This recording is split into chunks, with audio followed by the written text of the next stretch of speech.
It can't be ignored, John. The biggest story in sports involves a two-way player for the Dodgers who's only playing one way this year. That's Shohei Ohtani. Absolutely. And he had his press conference yesterday, if you call it that. Certainly he did speak, did not take questions. We're anxious to hear the whole story. He did tell his side of the story yesterday, and hopefully it's the right side of the story. Hopefully it's correct, but we're going to learn a lot more about this over the next several weeks and maybe months. Maybe this drags on through the year, but this is the story of the year in baseball. Yeah, the Dodgers were already going to be the story of the year, and we have miles and miles to find out about guilt or innocence on Ohtani and on Ippei and just what was going on there in that mess. Matt Blake, the pitching coach of the New York Yankees, lots to talk about. Gerrit Cole, Stroman, Rodon, Luis Gil making the rotation as the fifth starter. You and I will play hit or error at the end.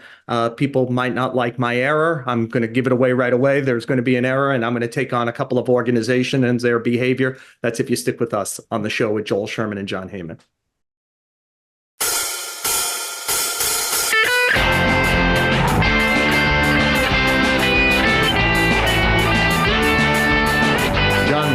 Anymore. I mean, you're still down in Florida, but you're going to get on a plane to Houston real soon. I'm back in New York. I'm going to be at the Met opener. You're going to be at the Yankee opener in Houston. But the biggest story in not just baseball, but sports right now, I believe, is off the field. It involves Shohei Ohtani. It involves his interpreter, and much more than that, his longtime sidekick, Ippei Misahura. I hope I got that right, John. You could always Ippei. You could always help me with translations. Ohtani had we're talking on a Tuesday here. On Monday, he had about a 10-minute press conference. I'm sorry, I'm not calling anything a press conference where the press doesn't get to ask questions. He had a conference of some type where he made a statement, and essentially the big thing that came out of it is he said he was a dupe. Essentially, he had no idea what was going on. He's never bet. He's never bet on baseball. He didn't authorize Ippei to use this $4.5 million from his account to pay for gambling losses. So we're at this critical moment. The feds are looking into it. This bookie in Orange County. Lot to digest here, John. Why don't you? We'll play some tennis. Why don't you go first? Yeah. I mean, at this point, I hope that Ippei, the interpreter, is guilty and that he's a rogue operator and that Ohtani really didn't know anything about it. And he's a financial dimwit, as I suggested in the New York Post. That is a possibility. That could be the story. It does seem weird that he would know so little about his finances that $4.5 million or more could be deducted by somebody else and moved to a betting site or a bookie, illegal bookie. It's weird, but $4.5 million is quite a bit to me and you, and probably most of the people watching or listening, but to him, it's not that much, and maybe he didn't. He does not seem to be that interested in money. If he was, he would have waited 2 years, been a free agent 4 years ago, and cashed in huge back then. If he cared about money, he wouldn't have lived in a condo across the parking lot from Angel Stadium for the first several years. He was an Angel. So, there's some good signs that potentially he is a financial dimwit, which is very positive and very possible at this point, but there's a lot more to be heard. I mean, you've got to be able to answer questions from the media. I mean, the guy rarely talks to begin with. And that's another question I have about this translator's job. What was his job? The guy didn't speak, so he didn't he didn't have any translation to do, really. I mean, I was in Dodger camp 3 days. He didn't talk any of those days. I don't know, you were there. I don't know if he talked at all, but One day. maybe he was his driver, but he lived across the parking lot. So how much driving do you need? I'm not sure what the guy did. And at this point, I guess we're all hopeful that he's just a crook, but a lot more questions to be answered. And we've got to hear from Ippei. His first story was that Ohtani magnanimously paid it off the debt. And I like that story better. I like that story. I wish they had stuck with that story. But and remember, that story was spoon-fed by the agency also, right? Initially, like his spokespeople made him available to, I believe, ESPN, right? Yeah. to give that story. And then later on, they changed their side. That's why it all felt fishy and still feels fishy even later on. John, just if I were going to jump in here, I think you back me up. We've seen this over the years. Like, there used to be a time where we'd actually see major league players get their meal money for the road. You see, like, the traveling secretary, if it's roughly $100 a day, it's a 7-day trip, they're peeling off. The players would look at that money like it was gold. Like, but they're making $5-10 million because the reality is, and I know this is hard for maybe the average person to understand, they like don't deal with their money. It's spouses, it's money managers, etc. I mean, if I were going to make it really personal, John, and I understand we're talking about different levels of this. When my mother passed away, my father had no idea how much money was there. Like, my father thought his job was to work, and it was my mother. He had never written a check in his life back when you had to write checks, etc. So, like, I do think it's possible that because I think to think of him, I think you were putting this near the hole for us. To think of this person as just an interpreter is to miss it. Like, he was his nanny. He was like Alfred to Batman and Bruce Wayne. He was, he knew all the secrets. He took care of everything for him because all Ohtani was interested in, we think, is what's between the white lines. He's so dedicated to baseball. Like, if you care about the sport, you hope it doesn't come crashing down because this guy was gambling in general illegally or gambling on baseball worst of all. Like, there could be this innocent possibility. But, John, he has to talk publicly. For as much as baseball can make this investigation transparent, and again, the feds are involved, they got to lay it all out there. I give Bart Giamatti credit. It could be forgotten to time how popular Pete Rose was. I grew up a Cincinnati Red fan in Brooklyn because I loved Pete Rose. And they let the investigation go where the investigation was, and they threw out a baseball, arguably the most popular person who was involved in the game at that point. And if this investigation shows the worst, then the investigation shows the worst. Let's hope we never get there, because it would be very destructive to the sport we cover. But there has to be a high level of transparency by the Dodgers, the Players Association, the Feds, MLB, because there's gambling everywhere now. And we need a blueprint in some way on how to handle this, because we're going to unfortunately be handling it a lot moving forward.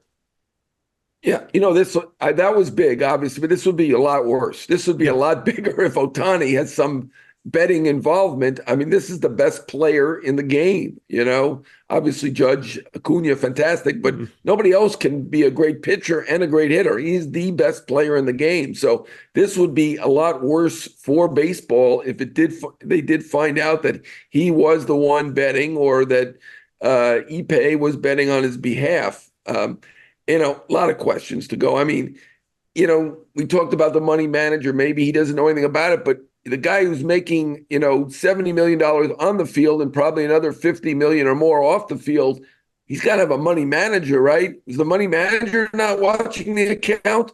Or maybe this was such a small account with only $10 million in it, some petty cash, that he wasn't watching that. I don't know. I guess it's possible, but to me, he does have an agent. Obviously it's a big time agency. I would think they'd give him. They found him the interpreter. I think they must have found him a money manager, right? Were they not looking at exactly what was going on with his money? I mean, he had no idea at all. $4.5 million was just gone in $500 million increments. It's just gone like that. I mean, we got a lot of questions. 500,000, and I don't. Yeah. 500,000. Yeah. There's so much money involved in this. I can't even. Well, you had a petty account with $11 million in it, so I mean, I know we're dealing with a guy. Right. So at 500,000 a time, he still should know what's going on, even if it's $500,000 at a time. And we're going to have to know more. I mean, some people thought he said more than anyone would have thought he was going to say, but he was specific. No, more is taking questions. But you got to answer questions. I mean, the guy doesn't answer questions to begin with. We don't know. And one thing that struck me was the stories out of the Angels camp that the players were surprised or whatever that he was gambling. They don't know anything. Okay, I mean, we'd be surprised that a guy was gambling. It is surprising on its face, but they don't know anything about this guy. They didn't know he had a girlfriend and he got married. They had no idea, right? So just to quote players saying, I'm surprised, they don't know him. He is not known by anybody. We still don't really know this story. Yeah, no, John, look, I'm with you. I'll tell you, so one of the things that scares me about this story, so I was blown away a little bit recently by how many people I know have gambling apps on their phone. Maybe I'm naive, I'm prudish, I'm not a gambler, whatever. And I do think we're raising a generation of fans who think that to enjoy the game, you need to have a little action on it. And, even if it's micro betting, $5 here, $10 there. And so I think this is now part of it. And I would even say, like, if Ohtani were betting, as long as he wasn't betting on baseball, I think the generation now is just like, of course, everybody gambles. And so I think there's that. What scares me about the Ippei involvement is, and should scare the crap out of baseball and scare the crap out of all sports. Because again, John, you and I know this because we've covered for a long time. How many people are around a team and know what's going on that are not just players, not just coaches, not just managers, but clubhouse guys who make what a year, umpires who make what a year, the third hitting coach who makes what a year, the fourth analytics guy who's around the team. You're telling me Ippei, first of all, I don't know how a bookie extends $4.5 million of credit to someone unless he knows the real person behind the money to cover it. That's number one. Mean, but he was the highest paid translator in the world, but he's not going to be able to lose not $4.5 million. But what scares me, John, is the bookie who says, "Hey, would you like to make the debt $3 million? Pitcher X was in the paper the other day that his elbow hurts a little. Is he starting tonight or not?" And, we're seeing this. The NBA is going through one of these with the guy Porter from Toronto, where the question is, was he pulling himself out of games to get under on some of his personal prop bets for people? So, like, if for example, that X pitcher has an elbow thing and he's being limited to 55 pitches tonight, but the public doesn't, and his over under is 6.5 strikeouts, you could tell people, and this is all leagues. It's not just baseball. Am I a prude, John, that this scares me because it really begins to strike at the integrity of the game? And if you don't believe in the outcomes of the game, we're just back at the 1919 White Sox again and a crossroads where, ironically, we need Babe Ruth and we have our current Babe Ruth in trouble? Yeah. What I don't like is that, first of all, I'm with you. I don't think you're prudish. I think a whole generation of young men are getting caught up in gambling, and I think it's unfortunate. So I'm with you on that. What annoys me to some extent, because we're in the baseball business, is that March Madness, NFL, they've all profited from betting. The leagues have, at least anyway, maybe not the individual bettors, but the leagues are all like, there's so much extra interest because of the pools and the betting on football and on March Madness. But baseball, all people know about baseball is the 1919 scandal and betting. 1919 scandal, the Pete Rose, it's all negative. It's unfortunate for baseball that is the way it is at this point. And I know that Ippei talked to ESPN and give, I think her name is Tisha Thompson, great credit for doing an interview with him at some point and getting a lot of information and being in front of the story. But, I mean, he told her that he didn't bet on baseball. We're going to have to find out whether he bet on baseball because, I mean, if you're down $3 million and you're betting on all these sports, which you don't know that much about or certainly don't have inside information and losing, why wouldn't there be a temptation to say, I know something that's going on in baseball. I know Anthony Rendon isn't playing again today, as if maybe that's not such great information. Probably that happens all the time. But, he had some inside information. Why would we assume that he's going to be honest about that and say he's not betting on baseball? I mean, there's just so much more to ask and answer about this story, and I'd love to see Ohtani actually take questions. They will be able to look at all the records and figure this out eventually, and let's hope. I mean, I like the first story the best, where Ohtani bailed him out. Now, someone will complain if Ohtani bailed him out and paid the $4.5 million to the bookie, they'll say, he's consorting with bookies. That's not good. Okay, that's not good, but he's a generous guy who bailed out his friend. I like that story better. I wish they had stuck with that one. Apparently, they don't think that's the right story. But I hope they don't stick to a story, John. I hope they tell us the truth at some point. Yeah, we want the real story. That's what I want. Maybe this is the real story. It seems weird to us because it screams about incompetence of this group. If this is the real story and they let this guy out in public to tell a lie at first, like, I wonder how he thought he was going to get away with. There's just too much there that doesn't add up. I am perfectly willing to believe Ohtani's version of this that he said at the press conference. I've never bet on baseball. I didn't know about this. But man, there's got to be a lot more than that press conference for me to get there. Right, And right. that falls Agreed. now on him. It falls on CAA, his agency. It falls on the Dodgers, his team. It falls on Major League Baseball as an institution. It falls on the Players Association not to just fall on swords, to not let things become transparent. This is a major issue about the integrity of the sport. And we must know transparently everything we can that the feds are going to. Now, I assume this is all going to go slow. We've all dealt with the federal government in some way or the other, through our lifetimes. And we know they don't move very quickly. And so this case has probably been brewing for a while. They are building it slowly to get the bookie. Who even knows if Ipe or at the worst, Ohtani was a subject here. If they care about it, they're trying to go after the big guy here. Though, of course, to us, Ohtani's the big guy. It will move slowly, regardless of the speed. Anything that can be made public in an age of conspiracy theory where everyone thinks the worst needs to be made public so that the fans and everybody has belief that what we're watching is a real competition and not being bait. Yeah, absolutely right. Ohtani is not this. He's not the subject. I don't see how he could be the subject, and neither is Ipe really, because a gambler, a person who's betting money, even with an illegal bookmaker, is never charged or prosecuted. It's always the bookmaker who is prosecuted. How many people are betting in this country illegally? Now, obviously, there's a lot of ways to bet legally, so there's no reason to bet illegally. So it might be fewer now, but there are tens of millions of people betting illegally. Nobody gets charged. This is more about the perception, the brand of baseball, the integrity of the game, and that's it. I mean, Ohtani's not getting charged. If Ipe's getting charged, it's because he transferred somebody else's money into his account. That would be a thievery, which is not really gambling. It's just stealing. So he's under at least some suspicion of this, at least from Ohtani's side. We shall see. We have not heard from him yet either.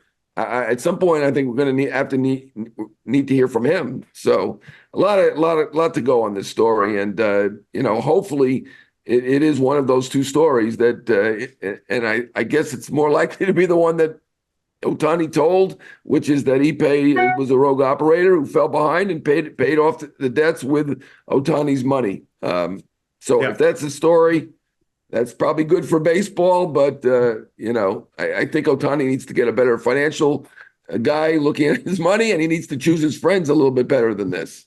Yeah, right now his defense is I was an idiot. It's quite a defense, right. But let's hope. Look, that defense worked. That's a better defense. Yeah, yep. That's a better outcome for everyone, right. Including the institution of Major League Baseball. He's a baseball genius. He's a baseball savant genius, 1 in a billion. And, that's what we're looking at. But he may be an idiot when it comes to his finances. The Dodgers were going to be the story on the field because of how big they are, the super team they put together. And now this is just going to add to whatever is going to go on with their season. It's certainly going to hover over both Ohtani and his season. Let's see, John, if you and I could return to the field when we come back. Our guest is the pitching coach of the New York Yankees, Matt Blake.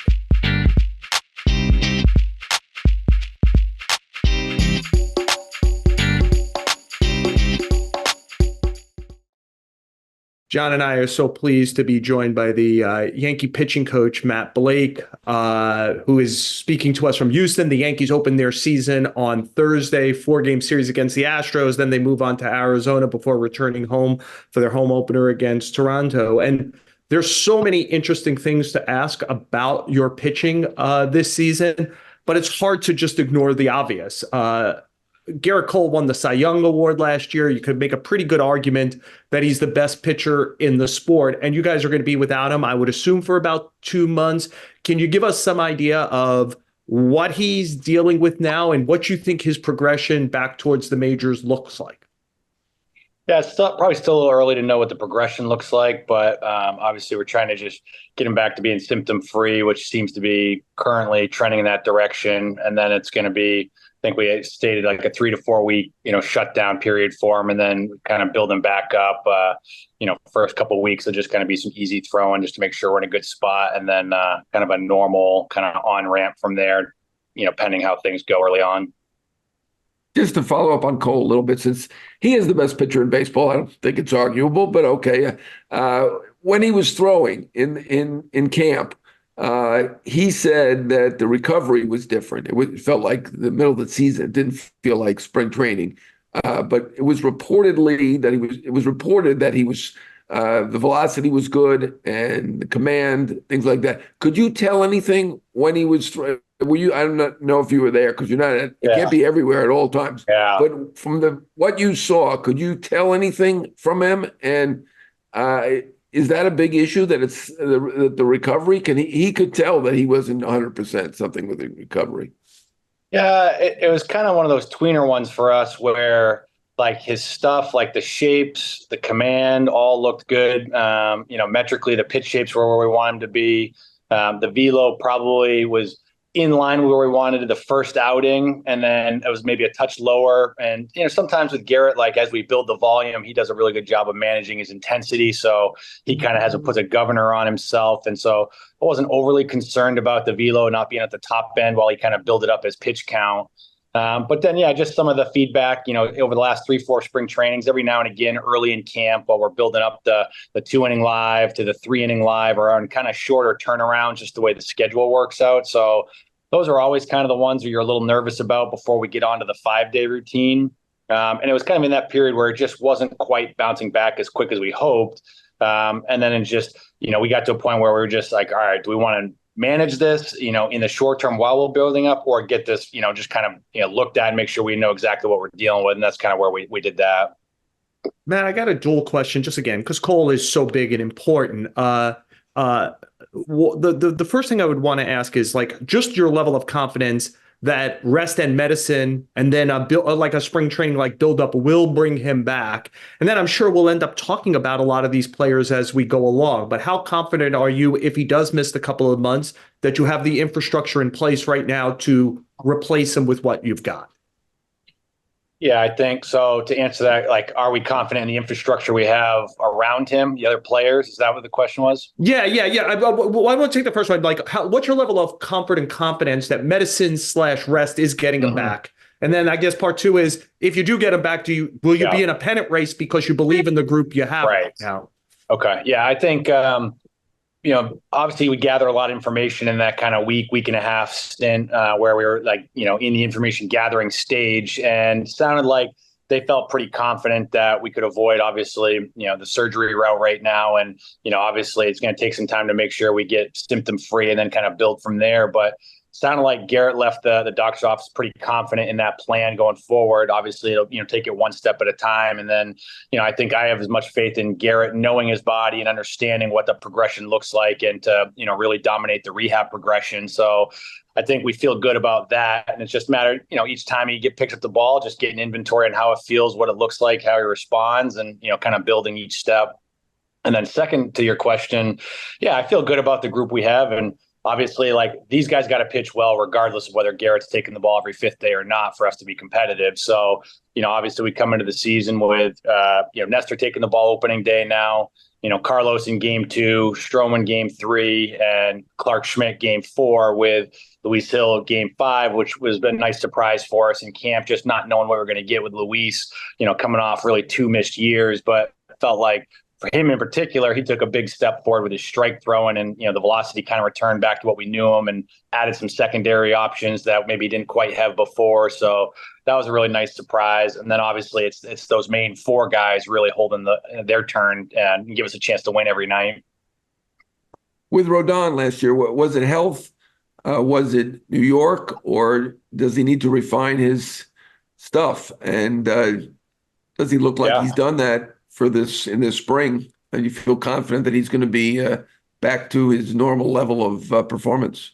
Yeah, it feels like a little bit of all of that, to be honest. The health obviously was the first part in spring training, having the forearm kind of elbow flare up on him, and then it was the back, and then kind of getting back into the swing of things. He's hitting the ground running at 65, 70 pitches as like his first couple outings, while everyone else is in midseason form. So it just takes a little while to get in rhythm, and I don't know if we ever really got that last year. So think that there's just a lot of things at play there, big contract, injury, trying to get going, stop start. So I do think there was a little bit of the league has adjusted as well, which is compounding on the problem that the fastball slider mix has always been his bread and butter.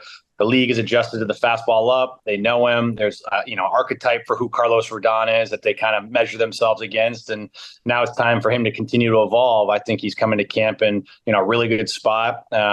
Obviously, the velo's been solid for the most part in spring training, and look to kind of continue to level that up as we get into the season. But he's added some weapons as well, in the cutter and the changeup, and obviously not getting too far away from what makes him Carlos in the fastball slider, but just having some wrinkles to go to where the league, can't just sit in one area and just look to, attack that spot.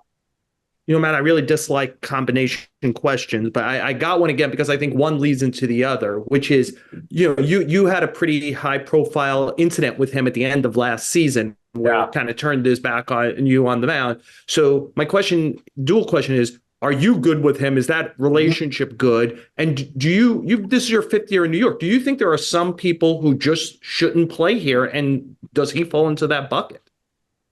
Yeah, first question. Yeah, Carlos and I are fine. I think, obviously a lot was made of that at the end of the year. And, rightfully so. It's, one of those moments at the end of the year you wish you could have back. He wishes he could have back. It was, a lot of things bubbling up for him as, the season kind of came to an end on a negative note. But, I think in my role, and the people and the personalities you deal with, like anytime you walk out onto the field, it's like, walking into, a lion's den. So it's like these guys are full of emotion, and, when things aren't going well, those kind of things can happen. Now, do I wish he handled it differently? Of course. And we've talked about it, and he knows that's, not the way to approach it. So, I think, that's something going forward that we just, know it's not the way we want to approach the mound visits. And that's something we all agree upon. And, the next part of that is, are there guys that, struggle in New York, and is he one of them? I don't think he's one of them. I would, I appreciate his confidence in himself and the way he handles, adrenaline and the way the environment can kind of pick him up and get the best out of him. But, certainly the environment can be challenging because of all the things, we all know, just the noise in the environment, the expectations to win, it can be, a really hard environment to thrive in if you're not ready to handle all that extra stress and pressure. But, I certainly don't think he's, one of them. Nestor, opening day starter. Where does he stand? He was really good in 2022 under you as well. Last year, I believe injury was the issue, but how's he throwing right now?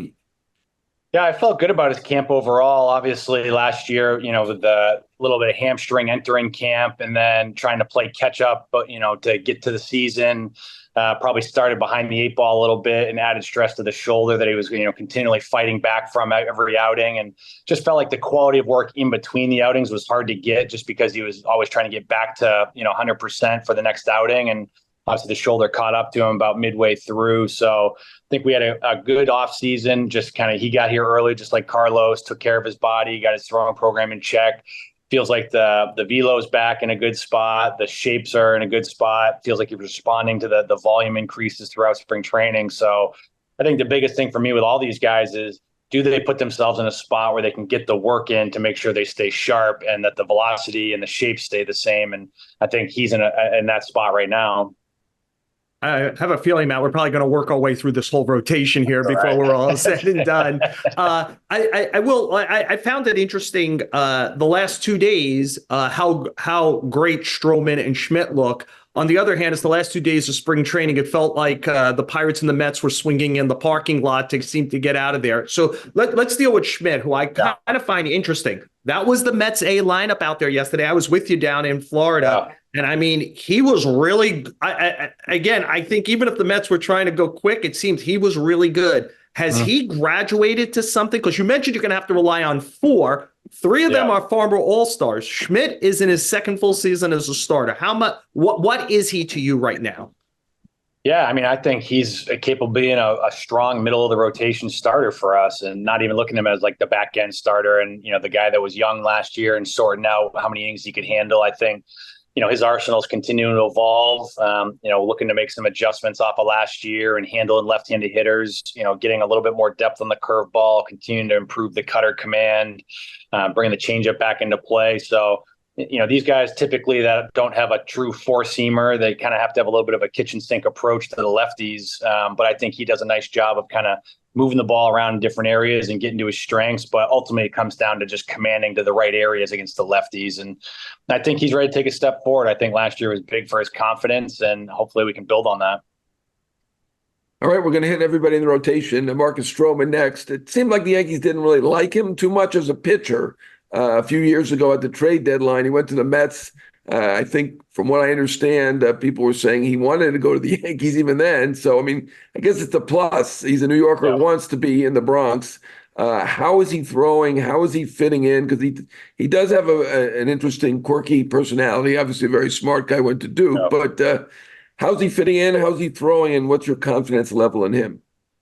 Yeah, Marcus has been outstanding so far, and I've always had admiration for since he's been back at Duke. When I was scouting him out in the Northeast, I felt like this is a guy I really enjoyed watching pitch, and he's continued to evolve over the years. And right now I feel like he's in a good spot mentally and physically about who he is and what he needs to do to be successful on the mound. And I think that he's fit in with our group really well, and it's as much notoriety as he gets for being loud in the media or whatever. I feel like he's fit in and he's super gets along with his teammates extremely well. He has a lot to offer. He's inquisitive. He asks a lot of good questions. So I think the guys have really enjoyed being around him, and he's going to give us a chance to win most nights. Matt, you mentioned I'll finish it out. You mentioned that Luis Gil won the fifth starter's job. And, anybody who saw him make those 6 starts 2 years ago before he needed Tommy John, the stuff was overt. It was about seemingly could he get it over the plate, and he's gotten it over the plate. What I find fascinating is something you and I talked about during spring training, and I wrote about it, which is that you guys are not going with pure innings caps anymore on someone like Gil. You're going to kind of use some of the modernity that you have between starts to measure guys. Take us through it. Like you're beginning the season with Luis Gil. I think not too long ago, we would have said, when are you going to stop him? What are you doing now as a organization where you feel like you could start with him and maybe even end with him in your rotation? Yeah, I think we got to be smart about it. I think that to put an arbitrary number on like how many innings, we don't really know what that would look like. Whether it's 100, it's 150, it's 180.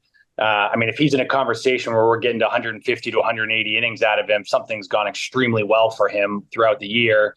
But I do think it's being smart about just what the course of the season looks like as far as his pitch count goes, how many times he's going on 5 or 6 days, and giving him extra blow as needed, just knowing he hasn't carried that kind of volume. But I think it's, with anything, it's taking all the information we have and trying to sort through it on a game by game basis of, what's the delivery look like? What's the pitch metrics look like? How's he recovering? What's his work look like in the weight room and training room? Some of the objective measurements we have in those areas that we can kind of just see where guys are physically trending and, how much recovery they're getting in. But I think it'd be hard pressed to say this guy's going to get 200 innings, but I just don't think we have an arbitrary number that we would stop him at. It'll kind of be as we go throughout the year. What does this look like? What's the best role for him? What's it look like for the rest of the group? So all those things kind of combine together on that. All right, I'm going to ask you about somebody not in the rotation. In fact, not even with you guys with the Yankees now, and that's Jordan Montgomery. You obviously had him. You've done an incredible job as pitching coach. I mean, even last year when the team had a negative run differential, the pitchers did fantastically. It certainly were playoff worthy. Obviously, the injuries in the offense kind of hurt the team, and that's ultimately why the team had, in the words of Brian Cashman, a disaster of a season, which I think is actually nice to say it's a disaster when you have a winning record.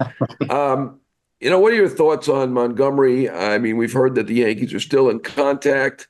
I mean, obviously, we're all surprised he's still out there. But you know what? He had kind of I wouldn't say a bad breakup, but he had a couple thoughts on the way out. And he did very well last year. Overall, what are your thoughts on him? Are you hopeful that the Yankees now sign him, or what do you think is going to happen here?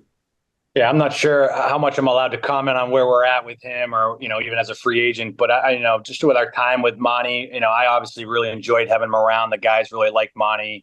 I thought he continued to evolve every year that he was with us, and obviously continued to learn when he went to St. Louis and Texas. And, obviously really excited to see him have such a great success last year in the postseason. But I do feel like in 22, like a lot of that evolution was happening with us, before we even traded him. And, the way the sinker took hold that year, I think there was a lot of times where we're trying to figure out what fastball was the best version for him, 2-seam, 4-seam, cutter, because obviously he does such a nice job using his secondary and the changeup and the curveball to get swing and miss. But felt like the league continued to adjust on him, and his sinker got a lot better in that first half in 22, and that became like a really primary focus for him, and the usage went up a lot. And then obviously when he went to St. Louis that year, the four-seamer grew a little bit, and then ultimately resorted back to the two-seamer as he continued on. But I just think this is a guy who is gaining a lot of confidence each time he, takes the ball and goes deeper into games and, gets his chance in the postseason. So, he's tried and true. He can do it in this environment. So, I really like Jordan. So I don't know where that leaves us as the Yankees, but,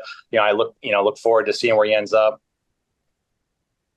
I'll follow. If he's on another team, it'd probably be impolite to say anything. And if he's a free agent, you are disallowed from saying we're not going for Jordan Montgomery. But yeah. I think other than that, you are allowed to talk. I don't know. Maybe it's not.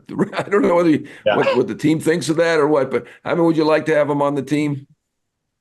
I'm sure he'd make us better. As he's a great pitcher. But I'll defer to Cash and Hal on where we are on that. Okay. Without him and also without Cole, and the Yankees, quite frankly, have traded a lot of pitching over the last 3 or 4 years, including 4 guys who very likely, 3 of them for sure, and a 4th in Drew Thorpe, who likely would have pitched in the majors this year for Juan Soto. So one of the things that you had to get accomplished during this spring training, Matt, was to find depth again. One of those pieces, Luis Gil, is in your rotation. Are you comfortable and confident in the Warrens, Beaters, Luke Weaver, etc., of what you have coming when and if you need it? Yeah, I think what we saw this spring was really encouraging. Obviously, we'll never know until we get into the thick of the season and see how these guys respond to a little adversity when we're in the major league environment. Some of these household names they got to face on a nightly basis is a challenge. But I do think what they showed us in spring training is very encouraging and probably ahead of what maybe we expected coming in.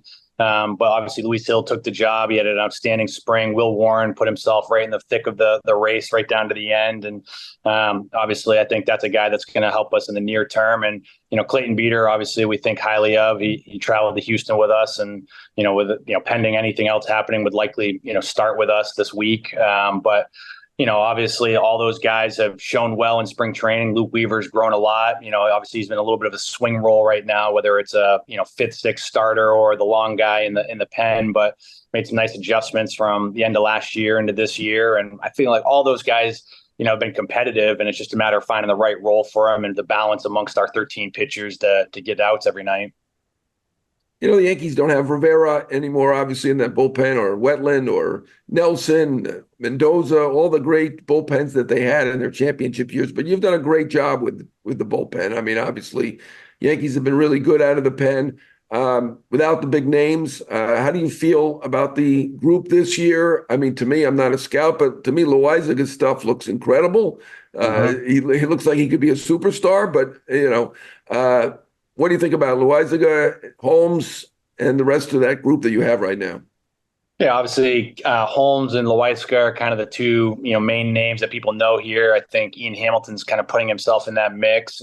Tommy Kahnle will be back hopefully early in the season. Just a little bit of a slow play right now, but Loaiza had a good offseason. Obviously, it was a tough season last year with a kind of stop-start and a little bit of elbow issues going on, but nice offseason, came into camp in a good spot. The velos looked really good. He continued to work on the breaking ball, the changeups in play, but I think what we try and find a way to be as consistent with his routine and innings as possible, where I think we're loosely targeting, kind of some modified rules or just around how he pitches to get him through the first half and see how it goes. But the more we can keep him on the field, the better. And then obviously Clay Holmes has really emerged as, one of the better closers in the league as far as I'm concerned. So I think he's taken to that role and really owned it. And obviously he's had some hiccups along the way, but his confidence is as good as it's been, since I've been here. And I feel like he's taken a nice step forward. What are the modified rules with Loaiza? Just kind of being smart about, in the days off in between outings. I don't know if I don't necessarily want to get into exactly what they are, but I think just being mindful about, how many times we're getting him up, if he's, pitching multiple innings, are we, what's his rest period look like?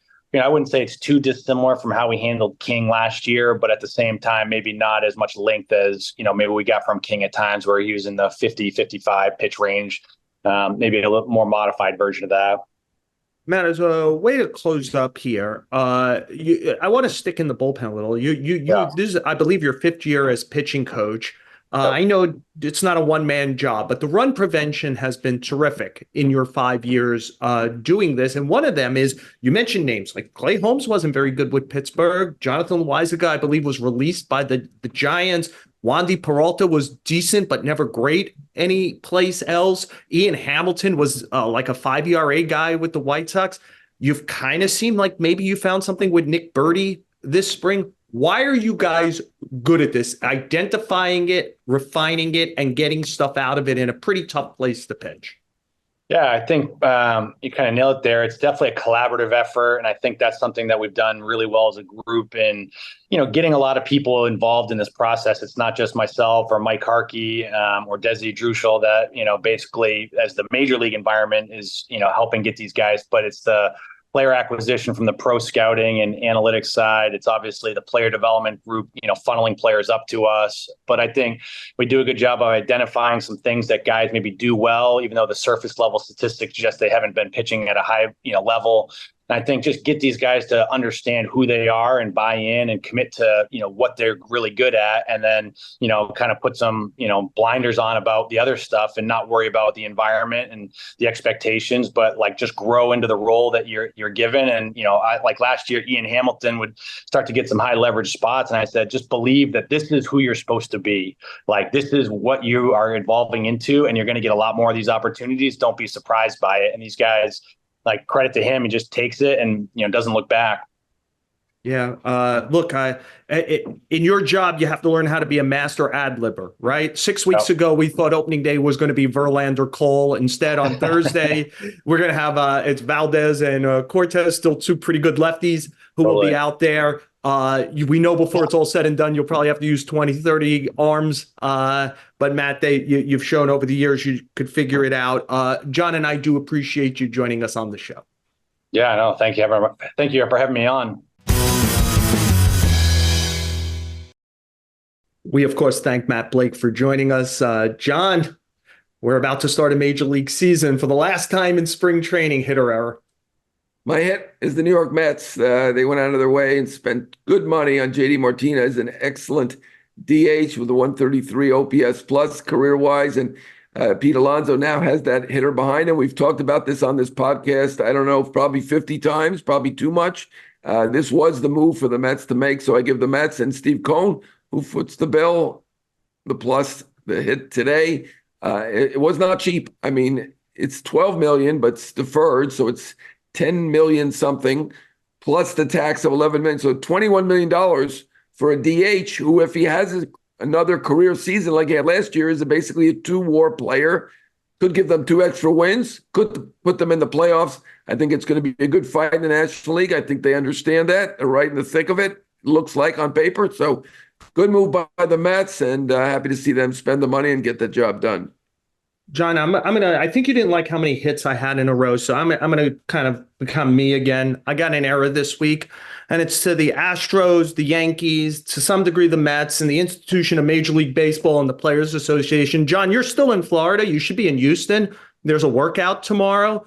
The Astros and the Yankees, who are probably the least media-friendly organizations in the whole sport, are not letting reporters into the workout. This is at a time where the industry keeps talking about how they want more coverage, and yet Yankees and Astros right now are as big a series as you could get. The Mets are holding a workout tomorrow at Citi Field. They're not opening their clubhouse. Look, I think this is one of those moments where it could be very much, hey, you're whining because it's your industry. I hope fans see it. I generally don't give a damn about a lot of the information, but I sense that the fans do. And that's why, I saw Clayton Beeter shaking hands with people yesterday. And that's how the world found out that he made the team. I think I was the first one to do it because I went over to Clayton Beeter because I had access. And I said, Clayton, I see you shaking hands with people. Were you informed you made the team? He told me yes. So access allows us to ask questions that you'd be interested in as fans. They can't let 1 million fans into the clubhouse. If you're fortunate enough to make a career out of it like John and I have, you get access. And with the access, you form relationships. The more access you have, the more kind of time you have to take. And look, let me just tell people what they're losing. I'm a big Jon Heyman fan when I want it. Jon Heyman's still a guy who's got the team made, and I watch him. He talks to a lot of people in a clubhouse. He provides a lot of information to the people who read the New York Post, who see him on MLB Network. He's not resting on his laurels. And just understand, that's what guys who are really working it do. Access is our lifeblood to make this more enriching in information and entertainment for the people who read us or watch us or thankfully listen to us. And I just think that teams like the Astros and Yankees, who, by the way, didn't let people, I think they were the only 2 of 30 teams last year when there were early players for the WBC, did not let reporters into their facilities last year. They're the 2 worst. They're the 2 worst. And they're playing a series that people really care about, and they are keeping reporters from covering their workout tomorrow. What a crock. What an insult to fans. I hope the fans see it. This is a screw you to the fans who care about that series. Well, I agree. Thank you very much for the nice words back at you, Joel. Absolutely. You're working every angle you can work at this point, which is amazing. What have you been post 35 years now? Something like that. Yeah, I mean, I was shocked yesterday when I found out there was no workout for us, that it was closed. I'm with you. These are the worst 2 teams in terms of public relations in baseball, and they've joined together. And I shouldn't have been surprised. I guess I covered the Mets the last few years, and the Mets are a lot better about it. Mets are a lot better. They're a lot better, and so are all the other teams, or the other 27 teams. They're all a lot better than these teams. And I don't know what they're afraid of, because 99% of the Astros coverage is positive, even after what they did in 2017. Are their local writers killing them every day? Are we still killing them? We mention it once in a while, maybe, but their writers aren't doing it. The Yankee coverage, maybe it's not 99%, but it's probably 95% positive. I bet, half the media is either working for the team website, the team radio station, the team TV station, even MLB Network. But even the ones who aren't, there aren't a ton of muckrakers left out there, and there aren't a ton of people who are writing tough columns all the time. Maybe Dan Shaughnessy in Boston, and hats off to him. His columns are hilarious and usually right on. But most of us write nicely about the team for the most part, so I don't really know what they're afraid of. And for me, it was I haven't seen the Yankees in a while. I'll figure out something to write without talking to anybody, except for the Aaron Boone Zoom. But I do agree with you. I mean, it's a slap at the fans, not just us. You work in a media relations department. You should probably have relations with the media. And please, especially those 2 organizations, don't tell me how much you love the fans. Please don't do that. Don't tell me how much you love the fans when you don't make unfettered reporters have access to do their jobs well, to enrich the fans' experience. That is nonsense. What wasn't nonsense, John, was we again thank Matt Blake. We, as always, thank Jake Brown, Dan. Want to do it, John? Shalom.